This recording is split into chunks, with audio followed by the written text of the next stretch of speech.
Hi hello good morning.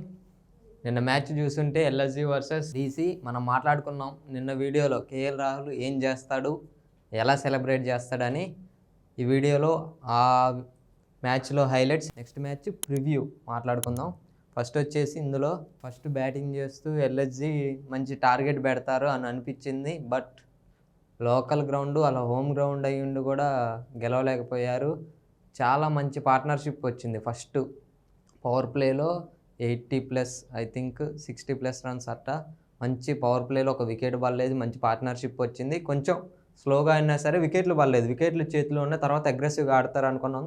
అంతేం లేదు. First wicket పడ్డ తర్వాత ఒకరి తర్వాత ఒకళ్ళు ఒక్క పార్ట్నర్షిప్ కూడా బిల్డ్ అవ్వలేదు. ఆ తర్వాత రిషబ్ పంత్ అందరికంటే డౌన్లో వచ్చిండు. మన లాస్ట్ మ్యాచ్ చూసుకుంటే ఎక్కువ రన్స్ కొట్టలేదు. అంతకుముందు మ్యాచ్ ఒక 60 రన్స్ కొట్టిండు, 60+ రన్స్ కొట్టిండు. ఓకే, మంచి ఫామ్లోకి వచ్చిండు అనుకున్నాం. బట్ ఈ మ్యాచ్లో మరి వాళ్ళ మేనేజ్మెంట్ పంపించారా, లేకపోతే రిషబ్ పంతే కెప్టెన్ కాబట్టి ఆయనే డౌన్ చేసుకుండా తెలీదు. 7 డౌన్ వచ్చిండు. 7 డౌన్ వచ్చినా అంత బ్యాటింగ్ ఏం చేయలేదు. అది బాధ. అన్ని రన్స్ వస్తాయి అనుకున్నా రాలేదు. ఎల్ఎస్జీ అట్లీస్ట్ 200 అన్న కొడితే ఆ చేజింగ్ ఉండేది వాళ్ళకి, దాన్ని డిఫెండ్ చేసుకోవడానికి ఛాన్స్ ఉండేది. మయాంక్ యాదవ్ వస్తాడేమో అనుకున్నాం. బట్ వికెట్లు ఫాస్ట్గా పట్టడం వల్ల ఇంపాక్ట్ ప్లేయర్గా బదోనీని తీసుకున్నారు. అంత పర్ఫార్మెన్స్ ఏం రాలేదు. లాస్ట్ మ్యాచ్ వచ్చింది, సేమ్ ఈ మ్యాచ్ అంతేం రాలేదు. ఇంకేం మయాంక్ యాదవ్ వచ్చే ఛాన్స్ లేదు, ఇంపాక్ట్ ప్లేయర్గా తీసుకున్నారు కాబట్టి. నెక్స్ట్ మ్యాచ్ అన్నా మయాంక్ యాదవ్ వస్తాడా లేడా, ఎందుకంటే ఇప్పటి నుంచి ప్రతి మ్యాచ్ గెలిస్తేనే వాళ్ళకి ఆ ప్లే ఆఫ్ రేస్లో ఉండే ఛాన్సెస్ ఉంటాయి, ఉండాలి కూడా. హోమ్ గ్రౌండ్లో ఓడిపోయారు, మరి అవే మ్యాచెస్ అయినా ఎలా ఆడతారో చూడాలి. నెక్స్ట్ మ్యాచ్ అన్నా గెలవాలనుకుంటున్నాం. బౌలింగ్లో దిగ్వేష్ కొంచెం ఓకే అనిపించింది తప్ప వేరే ఎవ్వరూ అంత ఇంప్రెసివ్గా అనిపించలేదు. మార్క్రమ్ తీసుకున్న 2 వికెట్లు కూడా మార్క్రమ్ తీసుకుండు. దిగ్వేష్ ఆ రన్స్ ఆపగలిగిండు. మార్క్రమ్ 2 వికెట్లు తీసుకుండు. ఫస్ట్ 2 వికెట్లు తీసుకుండు. అది వీళ్ళ సైడ్. డీసీ సైడ్కి వచ్చేస్తే మనం మాట్లాడుకున్నాం, వాళ్ళందరూ ఫామ్లో ఉన్నారు అని మాట్లాడుకున్నాం. జేక్ ఫ్రేజర్ మెగాని ఈ లాస్ట్ మ్యాచ్ కూడా ఛాన్స్ ఇవ్వలేదు, కరుణ్ నాయర్కి ఇచ్చారు. బట్ కరుణ్ నాయర్ ఈ మ్యాచ్ కూడా అంత ఇంపాక్ట్గా ఆడలేదు. ఏదో స్టార్ట్ ఇచ్చిండు కానీ ఆ రన్స్ అయితే రాలేదు. నెక్స్ట్ కేఎల్ రాహుల్ వచ్చిండు. మనకి తెలుసు కేఎల్ రాహుల్ ఖచ్చితంగా మంచిగా ఆడాలి అని అనుకున్నాం, అదే జరిగింది. చాలా బాగా ఆడి మంచి రన్స్ పుటప్ చేసిండు, 50+ కొట్టిండు. ఢిల్లీ మ్యాచ్ గెలిచింది ఢిల్లీ. లాస్ట్లో ఏం జరిగిందంటే ఫస్ట్ ఆ 50 కొట్టినప్పుడు సెలబ్రేషన్ బెంగళూరులో చేసుకుంటే కాంతారా స్టైల్లో చేసిండు. బట్ ఇక్కడ జస్ట్ ఆ నెంబర్ చూపించిండు, నెంబర్ 1 అనేది తన జెర్సీ మీద ఉన్న నెంబర్ చూపించిండు. లాస్ట్ మ్యాచ్ అయిపోయాక వాళ్ళ ఓనర్, ఎల్ఎస్జీ ఓనర్ వచ్చి ఎక్స్ టీమ్ ఓనర్ సెకండ్ ఇచ్చారు. సెకండ్ ఇచ్చి మళ్ళీ వెనక్కి పిలిచి మాట్లాడదాం అనుకుని కేఎల్ రాహుల్ని ఇలా సెకండ్ టైం సెకండ్ ఇస్తుంటే పట్టించుకోకుండా వెళ్ళిపోయిండు, కావాలనే అవాయిడ్ చేసిండు. అది ఇప్పుడు ఇన్స్టాగ్రామ్లో మొత్తం వైరల్ అవుతున్న వీడియో, నేను మీకు వేస్తా స్క్రీన్ మీద. అది బాగా వైరల్ అవుతుంది. మంచి రివెంజ్ తీసుకుండు కేఎల్ రాహుల్, క్లాసిక్ రివెంజ్ తీర్చుకుండు నిన్న ఎక్స్ టీమ్ మీద. ఎందుకంటే లాస్ట్ సీజన్లో ఎస్ఆర్హెచ్ మీద ఓడిపోయినప్పుడు చాలా రెస్పెక్టివ్గా మాట్లాడిండు అని చెప్పి కేఎల్ రాహుల్ రెస్పెక్ట్ లేని చోట ఉండని చెప్పిండు. వాళ్ళ ఓనర్ కూడా మైల్ స్టోన్స్ కోసం ఆడేవాళ్ళు వద్దు, మాకు మ్యాచ్ కోసం ఆడేవాళ్ళు కావాలన్నారు. వదిలేశారు కేఎల్ రాహుల్ని, ఢిల్లీ సొంతం చేసుకున్నారు. మంచిగా పర్ఫామ్ చేస్తుండు, మంచి రివెంజ్ కూడా నిన్న తీర్చుకుండు. ఇది ఈ మ్యాచ్లో జరిగింది. అంత హైలైట్స్ అయితే ఏం లేవు ఇందులో. ఇప్పటి వరకు నేను చెప్పింది మీకు నచ్చుంటే సబ్స్క్రైబ్ చేసుకోండి, కొంచెం సపోర్టివ్లా ఉంటుంది.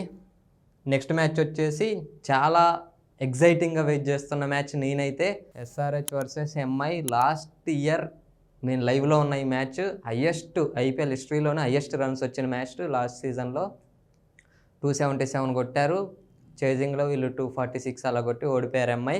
ఈ సీజన్ లాస్ట్ మ్యాచ్ ఎంఐ ముంబైలో జరిగింది, ఎస్ఆర్హెచ్ ఓడిపోయి వస్తున్నారు. ఈ మ్యాచ్ ఎలా ఆడతారు, ఎంఐ ఎలా ఆడతారు, ఎస్ఆర్హెచ్ ఆడతారు. మనకు తెలుసు ఎస్ఆర్హెచ్ బౌలింగ్ బాగాలేదు, ఎస్ఆర్హెచ్ బ్యాటింగే బాగుంది. ఆ బ్యాటింగ్ పిచ్ ఇస్తారా ఇయ్యరా. లాస్ట్ మ్యాచ్ చూసుకుంటే పంజాబ్ మీద ఆడిన మ్యాచ్ ముందే సోషల్ మీడియా మొత్తం, ఆ యాంకర్స్ అయినా పిచ్ రిపోర్టర్స్ అయినా ముందే రివీల్ చేసేసారు, ఆ సెకండ్ పిచ్ ఇస్తాం, బ్యాటింగ్ పిచ్ ఇస్తాం, హైయెస్ట్ రన్స్ వస్తాయి అని చెప్పి వాళ్ళు ముందే ఓపెన్ చేసేసారు. అదే పిచ్ ఇచ్చారు, విన్ అయ్యారు. బట్ ఇప్పుడు ఈ మ్యాచ్కి అసలు ఏ పిచ్ ఇస్తారని ఇన్ఫర్మేషన్ ఇవ్వట్లేదు బయటికి, ఎవరు చెప్పట్లేదు కూడా. స్టార్ స్పోర్ట్స్ యాంకర్లు అయినా ఎవ్వరు అసలు ఆ రివీల్ చేయట్లేదు ఏ పిచ్ ఇస్తారు. స్లో పిచ్ ఇస్తే వీళ్ళ బౌలింగ్ లాస్ట్ మ్యాచ్ చూసాం, స్లో పిచ్ వల్లే ఎస్ఆర్హెచ్ ఓడిపోయారు ముంబైలో. స్లో పిచ్ ఇస్తే వీళ్ళు హ్యాండిల్ చేయగలుగుతారు. అదే బౌన్స్ ఉన్న పిచ్ ఇస్తే ఇంకా బాగా ఆడతారు తెలుసు ఎంఐ. రోహిత్ శర్మ కూడా లాస్ట్ మ్యాచ్ చూసాం, మంచి ఇన్నింగ్స్ కొట్టాడు, ఫామ్లోకి వచ్చాడు. వాళ్ళు బ్యాటర్స్ మొత్తం ఫామ్లో ఉన్నారు. సూర్య కూడా చాలా మంచి ఫామ్లో ఉన్నాడు.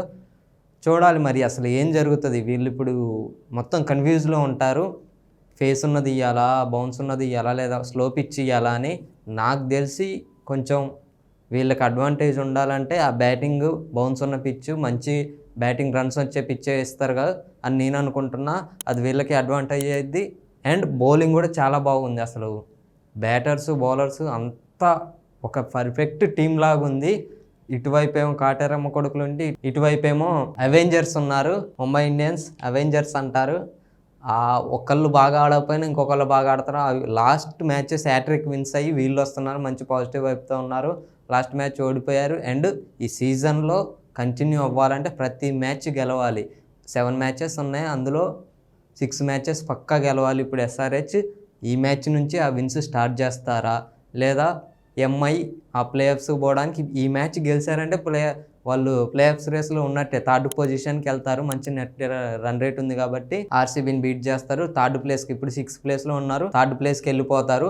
దానికోసం వీళ్ళు మంచి బ్యాటింగ్ అండ్ మంచి బౌలింగ్, మంచి ఫీల్డింగ్ కూడా ఉండాలి. ఫీల్డింగ్లో మిస్టేక్స్ నిన్న మ్యాచ్లో అవే జరిగినాయి. ఈ మ్యాచ్లో అలా జరగకుండా మంచి రన్స్ రావాలని నేను అనుకున్నాను. ఎందుకంటే ఫ్యాన్స్ హ్యాపీగా ఉండాలి. తెలుగులో ఎంఐకి ఎంత మంచి ఫ్యాన్ బేస్ ఉందో ఆరెంజ్ ఆర్మీకి కూడా అంతే ఫ్యాన్ బేస్ ఉంది. చూద్దాం ఏం జరిగిద్దో ఈ మ్యాచ్లో. ఇది నెక్స్ట్ రేపు దీంట్లో హైలైట్స్ మాట్లాడుకుందాం.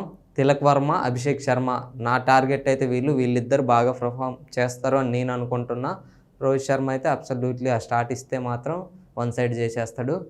ఇటువైపు అభిషేక్ స్టార్ట్ ఇచ్చారంటే వీళ్ళు వన్ సైడ్ చేస్తారు. అసలు చాలా అంటే చాలా ఎగ్జైటింగ్ మ్యాచ్ ఇది. నేనైతే చాలా ఎగ్జైటింగ్గా వెయిట్ చేస్తున్నా. రేపు మాట్లాడుకుందాం దీంట్లో హైలైట్స్ వచ్చేసి. ఇది ఈ వీడియో. Thank you.